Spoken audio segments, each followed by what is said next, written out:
esa personalidad a cargo de toda la responsabilidad política, económica y social de nosotros, y considero que eso es muy importante de resaltar. Y en ese tenor, precisamente, le quiero hacer dos preguntas nada más. ¿Cuál cree usted que es el papel del arquitecto del siglo XXI en el progreso de nuestra nación? Y la segunda pregunta es, ¿cómo poner en valor a la arquitectura como transformador social en las políticas públicas federales? Creo que son preguntas muy dirigidas precisamente a este legado que tenemos de compromiso gremial con nuestra nación, arquitecto. Bueno, pues la función social de la arquitectura, creo que, no es que me estoy pegando con esta mesa, es un tema que si bien creo que todos hemos debatido, quienes sean aquí arquitectos o sociólogos, en el caso de Edna afortunadamente no es arquitecta, porque de alguna forma pues esto suma también otra visión distinta, porque creo que a veces, ¿no?, como arquitectos tenemos, digamos, estamos muy fijados en ciertos temas. Una de las críticas cuando nosotros empezamos a conformar los equipos de trabajo de la SEDATU y cuando ya estábamos vislumbrando el programa de mejoramiento urbano, era el componente de la obra pública, como un elemento que desafortunadamente en las últimas décadas ha perdido su valor, donde cuando nosotros hablamos de obra pública, lo público, pues, ¿no?, la gran mayoría considera pues bajo puentes, banquetas, un parque de bolsillo que en 3 años el mobiliario chino se lo come el sol y, ¿no?, se desintegra en el tiempo. Pero que no fue así, ¿no?, en México.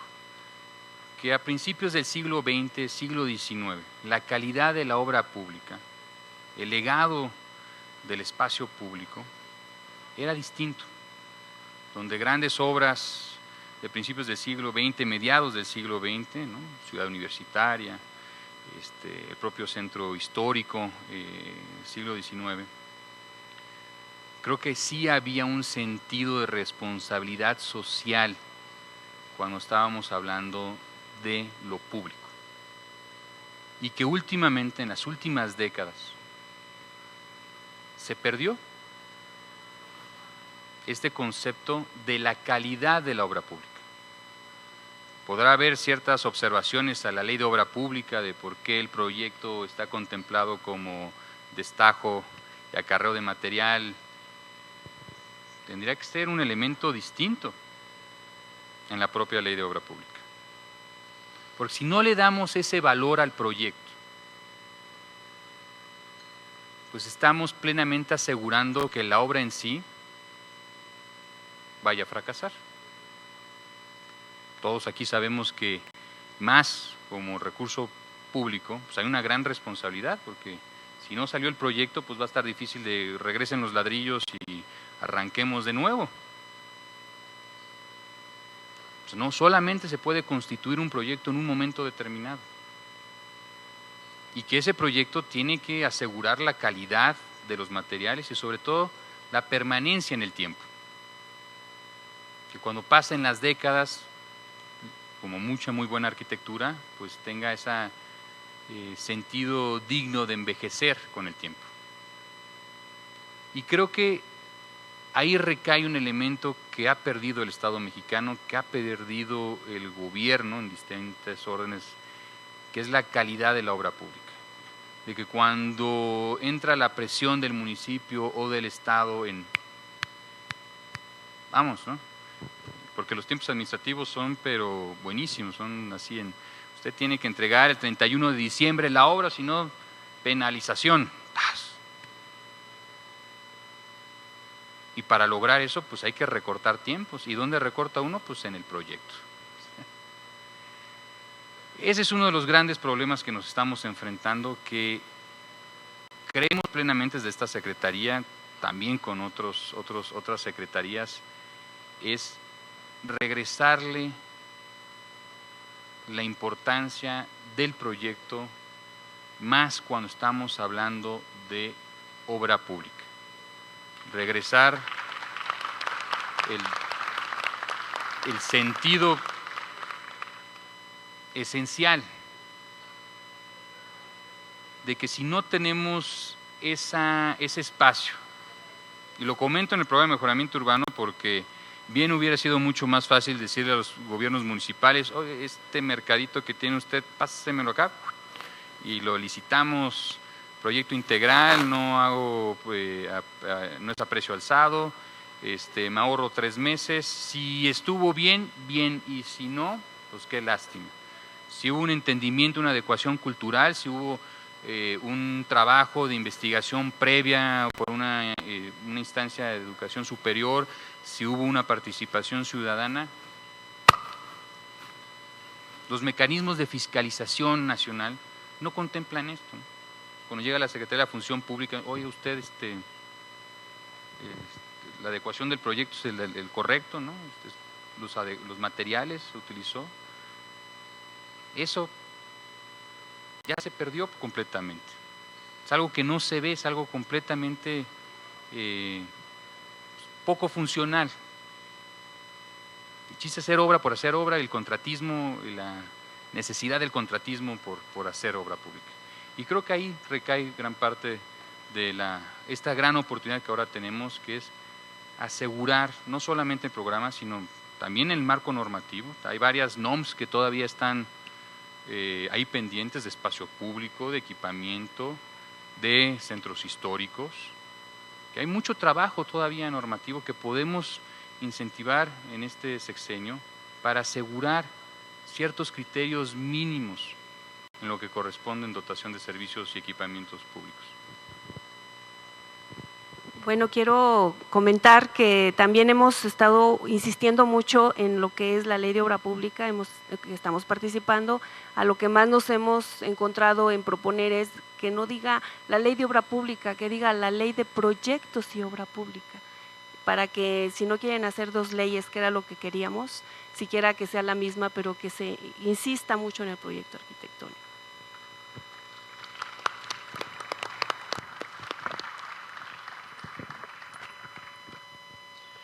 Gracias. Bueno, yo sin duda me sumo a las palabras de nuestra presidenta y creo que todos cerramos filas en torno a nuestro secretario. Realmente creo que es una voz que nos representa y que está representando esta necesidad de generar arquitectura con valor y que entiende el valor de la arquitectura, y creo que atinadamente la llama función social de la arquitectura, pero creo que es el valor social también de la arquitectura, sin duda. Yo quiero aprovechar para hacerle una pregunta a la doctora Edna Vega.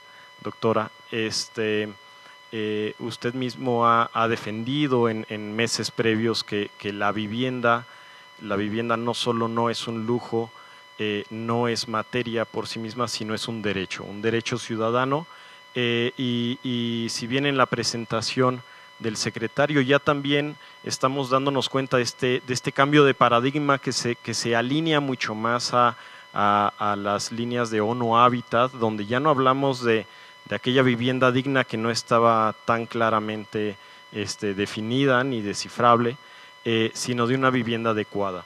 Un poco aquí mi pregunta sería, ¿cómo podemos desde la comunidad de arquitectos, entendiendo todos estos 7 ejes rectores de la vivienda adecuada que no son fáciles de desarrollar y de integrar, cómo podemos sumarnos, cómo podemos ser parte de ese equipo y atender todo este rezago de acciones de vivienda que hacen falta para el país? Gracias por esta invitación. No puedo evitar, arquitecta, siempre agradecer la invitación a este espacio, porque he señalado que me siento adoptada por el colegio. Es un honor siempre estar con ustedes, siendo socióloga. O sea, eso es parte de lo que quisiera mencionar. Y yo casi podría responder con lo que viví con ustedes en el 19 de septiembre de 2017. Es decir, hay una necesidad social, una urgencia. El colegio CAMSAM está presente en los distintos procesos que requiere el país, sociales y económicos.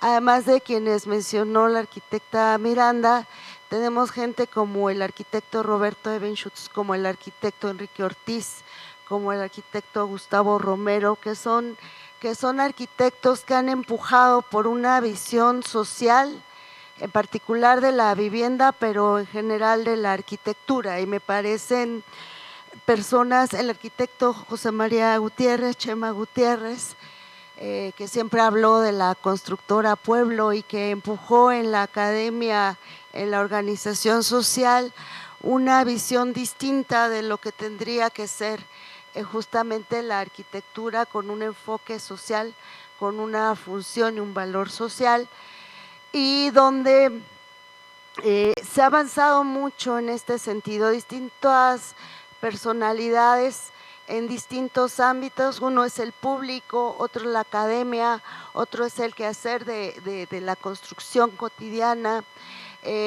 CAMSAM ha empujado mucho el tema de la normatividad, la ventanilla única, que significó, son instrumentos del quehacer cotidiano del arquitecto, y que considero ya en el marco del derecho humano a la vivienda adecuada que establece Naciones Unidas, el arquitecto tiene un reto y muchísimos desafíos que en estos distintos ámbitos se pueden empujar. En el ámbito normativo, que como señaló nuestro secretario, que tiene que ver con las normas, pero también con la legislación local, hay no solo los programas de desarrollo urbano tienen un importante rezago. El caso de la Ciudad de México con el nuevo instituto, que esperemos que ya esté en marcha, y que ya nuestra secretaria de SEDUDI dijo, bueno, pero no se olviden de SEDUDI, ¿no? Ahí el colegio tiene muchísimo que hacer y muchísimo que aportar en el tema de la normatividad en general, y desde las propias leyes de desarrollo urbano, de ordenamiento territorial, también los programas que harán efectivo generar nuevos instrumentos y paradigmas, que tiene que ver, por ejemplo, en materia de desarrollo urbano. Tenemos enfrente el tema de la discusión de los polígonos de contención, donde mucho se vincula directamente con el componente de la ubicación adecuada a la vivienda. Por ejemplo, todo lo que es la norma y el ordenamiento territorial, efectivamente está vinculado a la concepción de la ubicación adecuada a la vivienda, y directamente también de los servicios, contar con los servicios. ¿Qué otro componente es fundamental en la reflexión de los arquitectos y demás profesiones que tienen que ver con la incidencia en el territorio? Pues también la adecuación cultural. O sea, muchos arquitectos, o más bien mucha gente, pues va generando, le llama el presidente cajas de zapatos, donde no hay un diseño, donde no hay una interpretación de las necesidades y de la cultura de la gente, y entonces rompen en este contexto, y es urgente y necesario la reflexión de la adecuación cultural. Entonces ustedes tienen muchísimo que aportar. Y la habitabilidad, es curioso, lo hemos comentado en distintos momentos, la habitabilidad pareciera que a veces hasta el reglamento nos lleva a una situación de cierta medida de la recámara, que el baño, que la cocina tiene que ser de esa manera, y en campo lo hemos estado viendo permanentemente, pues la gente, esas cajas de zapatos o esos cuartos rosas o ese esquema tan cuadrado, pues termina siendo usado de bodega. Entonces, si no reconocemos la adecuación cultural, que en el sureste, en la recámara, quepa la hamaca, que la gente no quiere el baño dentro de la vivienda, sino afuera, que de repente el espacio de que acá en la Ciudad de México o en ciudades es la sala comedor, sino más bien quieren su corredor, su espacio comunitario. O sea, sí, en esta vinculación, arquitectura y función social de estos espacios, lo tenemos presente. Por supuesto, se puede avanzar muchísimo en cada uno de los componentes. Al reflexionarlo, ustedes podrán ver que el arquitecto puede tener una incidencia permanente en cada uno de los 7 componentes de la vivienda adecuada, y cómo desde un ámbito normativo, desde un ámbito de la política pública o el sector público, y también desde el sector privado. Es un tema que también se ha discutido mucho aquí, pero los problemas que se enfrentan en las ciudades son muy distintos a los que se enfrentan en el ámbito rural. Cómo reflexionar también desde la academia y estos arquitectos tan increíbles que tienen esta visión pueden incidir en las distintas materias o incluso formar. Yo les decía el otro día, ¿y por qué no pensamos ya en materias dentro de la currículum académica que tengan que ver con enseñarle a los jóvenes arquitectos a trabajar con la gente? Hemos visto que para muchos jóvenes arquitectos es difícil esta vinculación que permita entender qué es lo que la gente quiere, qué necesita. Entonces no estaría mal también que los arquitectos que están en la academia ayudaran a formar algunas materias que permitan sensibilizar en este sentido. Muchas gracias.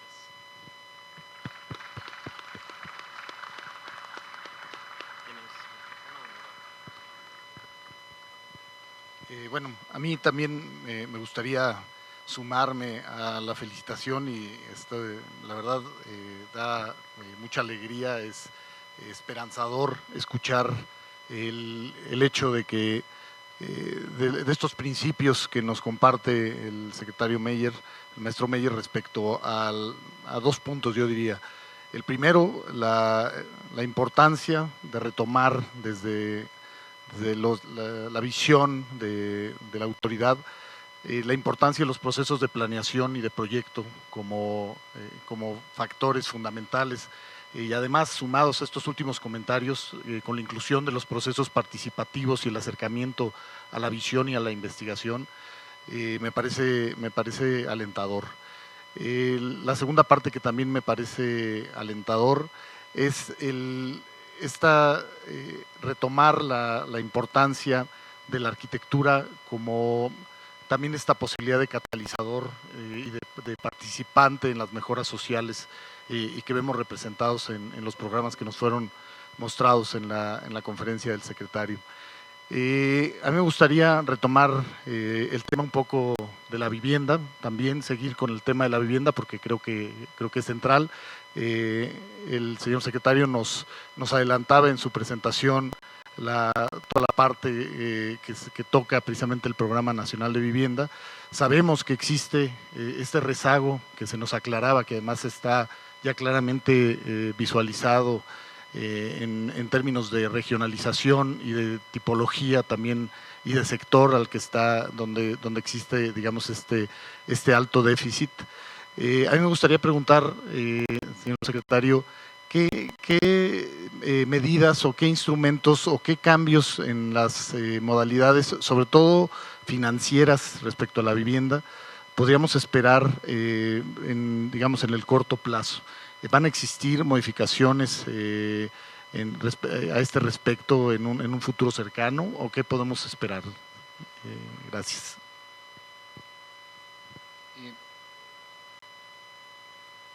Buena pregunta. A ver, creo que una de las grandes críticas de las últimas décadas, y esto lo podemos ver sobre todo a principios del 2000, ¿no? Cuando, ya se escucha mejor, pero a principios del 2000, cuando existe esta determinación, y con eso yo creo que podría dar alguna forma una respuesta general, de que la política de vivienda era o es o tendría que ser una política financiera, estrictamente hablando. Y en ese entonces, en el 2000, es el momento del boom de la vivienda, donde, como bien comentaba la doctora Edna, estas fotografías de que si uno se va de copas en una noche a ver cómo regresa a su casa, porque todas son iguales, ¿no? Entonces a ver si uno no se pierde ahí a la 1 de la mañana y termina con el vecino o la vecina.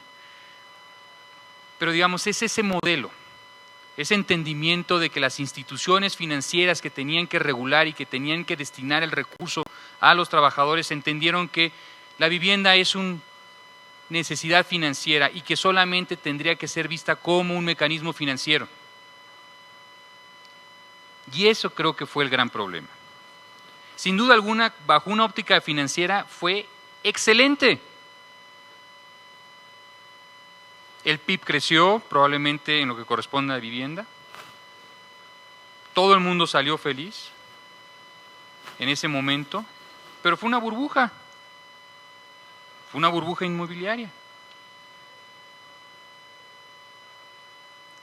Y al final de cuentas, y lo más triste de todo, cuando uno va al campo, cuando uno visita estos espacios, es ver las viviendas que en 4 años, nos tocó unas ahí no en Juárez, en Acuña, 4 años.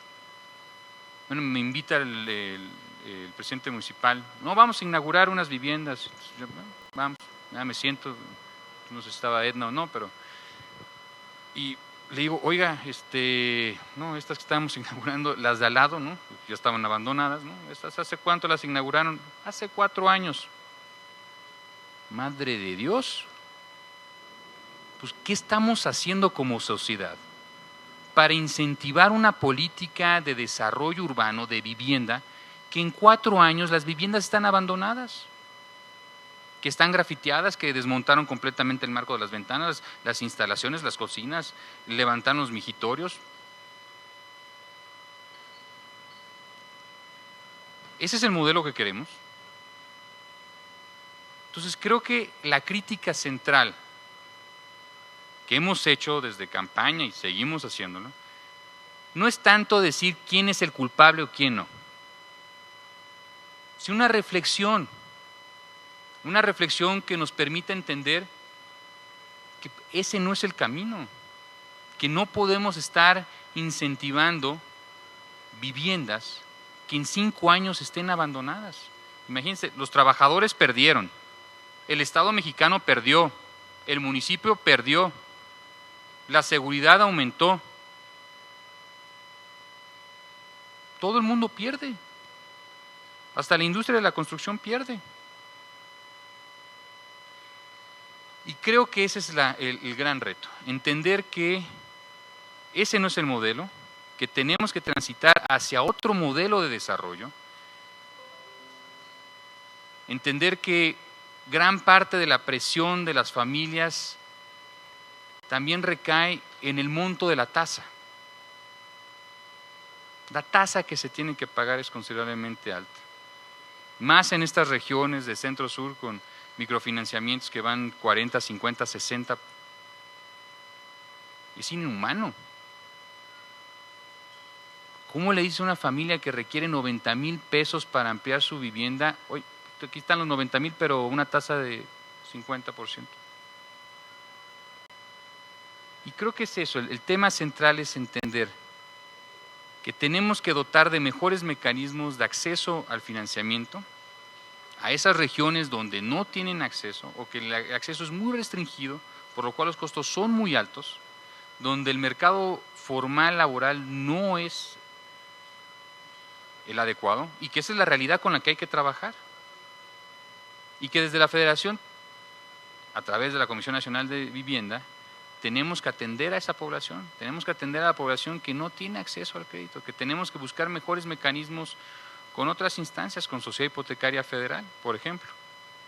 ¿Cómo se puede sumar Sociedad Hipotecaria Federal a poder garantizar un flujo, líneas de crédito es una banca de segundo piso, para poder, digamos, incentivar ese detonador económico en esas regiones.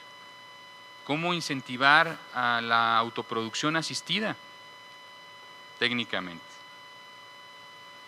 Porque la gran mayoría de los mexicanos no requieren ya una vivienda nueva, requieren mejorar su actual vivienda, sobre todo en aquellas regiones de mayor rezago, donde pensar en estos patrones de 10,000 casas igualitas en Oaxaca, en Chiapas, eso es imposible. Afortunadamente es imposible, porque la estructura ejidal comunal es distinta, donde hay una mayor adecuación y relación con el territorio. Entonces creo que como respuesta es entender que las instancias en el ramo, las instancias que otorgan crédito, y desde la federación tenemos que atender de mejor forma a esa población y con una adecuación cultural, con una necesidad. No es lo mismo hacer una vivienda, como ustedes saben, en Yucatán, en Mérida, en la Ciudad de México, en el Estado de México, en Querétaro, en Solidaridad. Las necesidades, los entrepisos, los materiales, los regiomontanos, pues si no hay asador, pues es un problema, ¿no? Nadie compra una casa que no traiga un asador, ¿no? Los yucatecos, bueno, si no hay un pórtico y una hamaca, tampoco ¿no? Entender que hay, creo que ejemplos, ¿no?, latinoamericanos, de que la vivienda tiene que ser adaptada, que tiene un crecimiento normal. Porque la realidad nos dicta que esas viviendas, la señora va a poner la tienda, va a poner la miscelánea, va a ampliar la bodega, va a subir su otro cuarto. O sea, esa es la realidad y tenemos que adaptar los modelos de vivienda a esa realidad.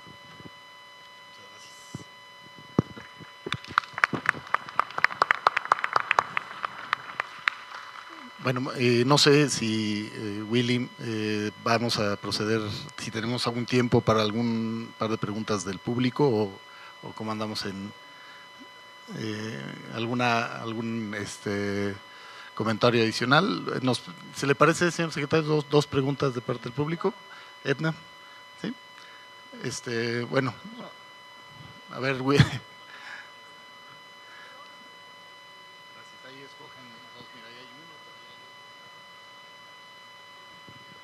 Gracias, voy a tratar de ser breve porque la presentación del señor secretario es muy ambiciosa, es un propósito gigantesco para los que sabemos de las dificultades de hacer en nuestro país tan solo por el tamaño y por la dificultad de los temas que le tocan.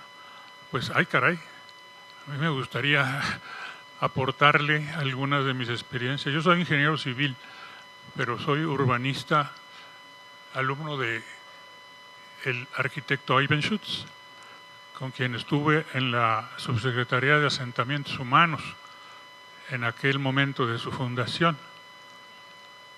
Pero tengo una maestría en Planeación Económica, he sido director del Centro de Investigaciones para el Desarrollo Rural, he sido director de la Forestal Vicente Guerrero, he sido coordinador del programa de recuperación del lago de Pátzcuaro, y en el Centro de Investigaciones investigamos todos los enfoques de desarrollo rural que entonces había, muchos nacidos del famoso PIDER. Y el resultado fue terrible. Todas esas políticas que se plantean, nosotros las encontramos fallidas. Y eso me provocó mucha inquietud. Y conociendo la pobreza de mi país en Guerrero, en Michoacán, lo que yo encuentro que le está faltando es eso que dicen que hay que trabajar con la gente, pero hay que entender el nivel de conciencia que tiene la gente y trabajar en la evolución de la conciencia de la gente. En eso me he especializado y los resultados son extraordinarios. Para el futuro próximo, la gente va a ser diferente. Los millennials, los jóvenes, traen otras ideas, traen otros principios muy diferentes. Y la tecnología nos va a dar también muchas cosas, pero si no se cambia todas las condicionantes, las limitantes de pensamiento de nuestra gente, no va a servir nada. No efectivamente. Casos por ahí puede que sí. Entonces mi propuesta es que sí tenga una componente de lo que es trabajar con la conciencia de la gente para que ellos cambien su actitud, porque la tragedia de nuestro país viene desde los aztecas y la conquista, la colonia y todo, donde nuestra gente quedó aplastada y no se cree capaz. Entonces, hay que trabajar sobre eso, cambiarlo, y ellos mismos, esa es mi experiencia, de 8 familias, terminé con 500 allá en Pátzcuaro, y todas resolvieron el problema de pobreza, todas las familias. Y entonces ya pueden llegar los apoyos, pero antes de eso es muy complejo. Muchas gracias, Yo ingeniero. quisiera tener la oportunidad de porque le planteárselo con interrumpa. detalle ¿Podría completar en otra una ocasión? pregunta?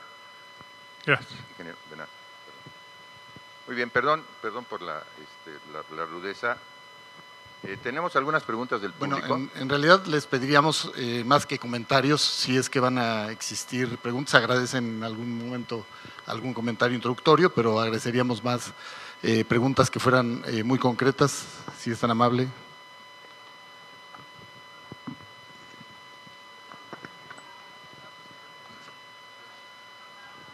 Buenos días, Román, Edna, buenos días. Efectivamente, el problema no es cuantitativo, es cualitativo en la vivienda. De las 60,000 hectáreas que tiene la Ciudad de México, tomando en cuenta la infraestructura, el equipamiento, el 60% es vivienda que ya está hecha y que no tiene valor de cambio, tiene valor de uso. Eso es lo que tenemos que atacar. ¿Cómo hacer que esa vivienda, que es el ahorro familiar, que es lo que ellos han invertido día a día, tenga su valor de cambio, que puedan crecer?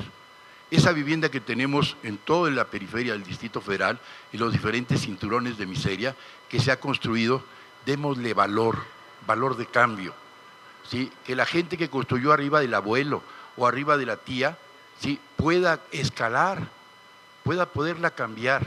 Existen modelos importantes, en algunos foros lo hemos mencionado, el buscar formalizar el mercado secundario de vivienda que hoy ya existe. No tenemos que fabricarlo, ya lo tenemos. Yo les pediría que nos enfocáramos en estos programas de vivienda, ¿sí? La vivienda nueva sí es importante, lo ha hecho bien Canadevi en su política que se dio, pero la otra ahí está guardada. Démosle ese valor y resurjamos, capitalicemos a esa gente. En lugar de buscarle créditos, busquemos que su propia inversión ya no sea gasto, que se vuelva inversión. Muchas gracias. Muy bien, pues muchísimas gracias por las intervenciones de nuestros congresistas. También nos hicieron llegar algunas preguntas, pero por razones de agenda del señor secretario, ya no habrá tiempo para responderlas. Les ofrecemos que vía correo electrónico, los que pusieron su dirección, si no podríamos retomar la tarjeta y ponerle el dato para que vía correo electrónico directamente se dé atención a este comentario o pregunta, y si no, estas mismas se van a publicar en la página del colegio, en el vínculo con este congreso, y serán respondidas de manera remota. Por favor, Oscar. Sí. Bueno, simplemente ya para cerrar la mesa, obviamente el agradecimiento a la doctora Edna, al secretario arquitecto, colega, hermano de profesión, Román Meyer. Yo me quedo un poquito con esta emoción, más que ilusión, diría, con esta emoción de no solo en términos de vivienda, sino en términos de lo último que nos presentaba el arquitecto Meyer en la presentación, de atender estos, por ahí se comentaba, cinturones de miseria, esta periferia. Yo creo que trabajar en dignificar la periferia, trabajar en atenderla es la mejor manera de eliminar la miseria, como se mencionó hace un momento.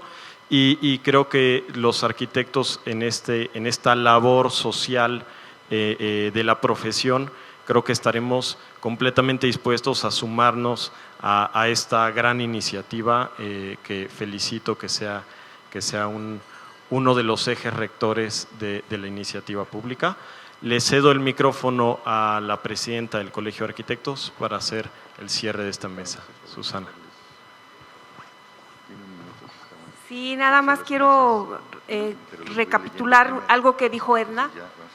Desde que inicié este nuevo encargo del Colegio de Arquitectos, mencioné que íbamos a retomar el programa del arquitecto Chema Gutiérrez, precisamente, que era la constructora Pueblo, que es el arquitecto de barrio, y espero que muchos se inscriban a nuestro programa que vamos a tener de arquitecto de barrio próximamente. Estábamos esperando concluir este congreso precisamente para ello, y es una manera de colaborar precisamente con todas las buenas intenciones, y que aplaudo mucho de nuestro secretario, y para que realmente también él sepa que tiene un gremio atrás de él que lo vamos a apoyar. Muchas gracias. Muchas gracias nuevamente. Tenemos algunos reconocimientos para los participantes en esta mesa de diálogo. Para el arquitecto Román Meyer Falcón, pásasela a Susana, para que serán entregados por la presidenta Susana Miranda, junto con un obsequio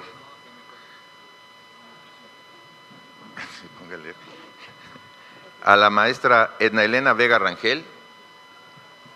Muchas gracias, Edna, como siempre.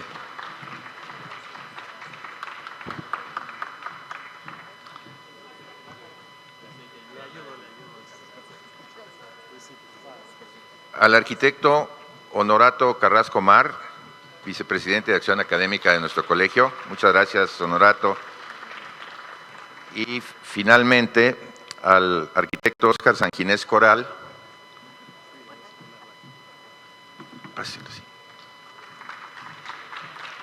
Muchísimas gracias a todos. Una mesa muy dinámica, muy interesante, y que nos detona